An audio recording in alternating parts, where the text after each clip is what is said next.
whantu telefola radio Samoa le nei tai au, alo mai o talo le asolulu. Dele tupe whaalu le malo o whaalawi loa i lana whaamama a venga o lo o awhai nei le tau o pāsesi o lo o whaonga i whe malanga i ngā lautele. Ono se lau tolu sfulu valu wafe le ana tatongi le malo mo nei whaalawi loa. Ma e whapea na alu lea i ofisa whaasala lau o whaalawi loa i tutono o pasi. Trains manofuanga o lo o whaatali i pasi iso o se vaenga o New Zealand.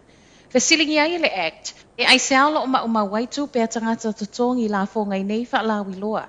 Tali le Minister of Malanga Inga Michael Ward i tala le Herald o ni tupe alu au ngā. O le fesoa soani le nei le malo o lo whaawau pia nei se i o ia Januari o le tausanga fōu.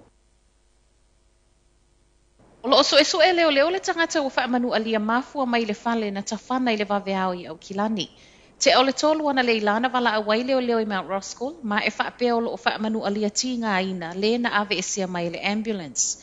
E lo i lole atoanga o le nei mata upu. Pau o lea, e tu uwhantasia talafou lo iai pia lava leo i le mea na tupu ai.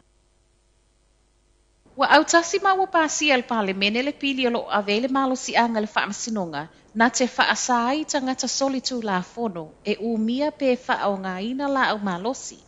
O le pona pāsia i le whaitaunga lo na tolu o le pili, ma na lango ina uma e pāti.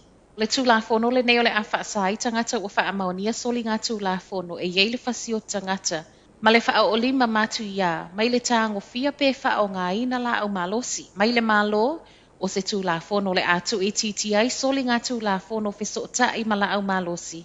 Ai mai se lava i lato o lo whao ngā ina wha soli tū la fono la au malosi. E le o whaingo fia le taunga tau le soifuanga o iai. Ma o nisi, wo o lava i le fitu se fulu i tū la whai ngā luenga i le vaiaso, e le lava. Reportia leiti o New Zealand lo moli mawai nisi wo o lava i le taitolu ngā luenga, e le mawhai lava ona ngā whātia le tele o mea o mo mia. O nisi wo o i le taiono sfulu i tū la whai ngā luenga i le vaiaso, peitai, e umane lava to e lima sfulu tā la se tupe o totoe. Mai le to atele le ai lava se mea i New Zealand e le o toi tau ngofie. Ma ua sawai ma le tālo sanga, ia wha umi le se lau se fulu wono tā la cost of living payment le olo o maua mo le tolu masina. Ai se tali o le Minister le Social Development Carmel Sepuloni e le i o ia i se tala noanga le malo i le tu. O le vaiaso le nei na sa waifa a mau ngā loa i o le sitanga e tolu tesi wha pasene o totongi o le nei tausanga wha atusa i le tausanga walu. Lata i le se lau fale te tele o fale mai e New Zealand le saunga le mui taimi o mafue. Se fulu lima i tū lau o le reporti a le Health and Z te whatu ora o lo o whaeloa mai ele whaatu langana o fale e tusa ma le afe lua se lau. Ma o lo o au fiai fale au tū al matanga luenga e o lava i tū noa ma fale o lo o tau fiai ngase ngase. Ai i fale o lo o mawalunga le ono whaaleanga ina e se mafue. O le tolu se fulu o ia fale o lo i le stepulo na wha. Ma o le se fulu fitu o lo i fale mai i Taranaki ma Nelson. Le i se fale o matanga luenga o lo i le se tepu i Wellingtone. Whaato a mau e le se tepulo na lua. Fesilingi ai ma le Minister o soifua maloloina Andrew Letton, pe fia fale mai tā ue le atunu o lo iai le tūlanga o le tuu i lalo ai toi whau. Tali le Minister o lo whaia neiso esu e ngai loa ai po o a whai unga tāla whea ngai. Ai pe ma whai fo i ona iai se isi ngai o ingai tu i titi ai le tuu i lalo. O le isi fo i tu o lo vava ai iai po o whea a ave iai ngase i taimi o ia ngā luenga.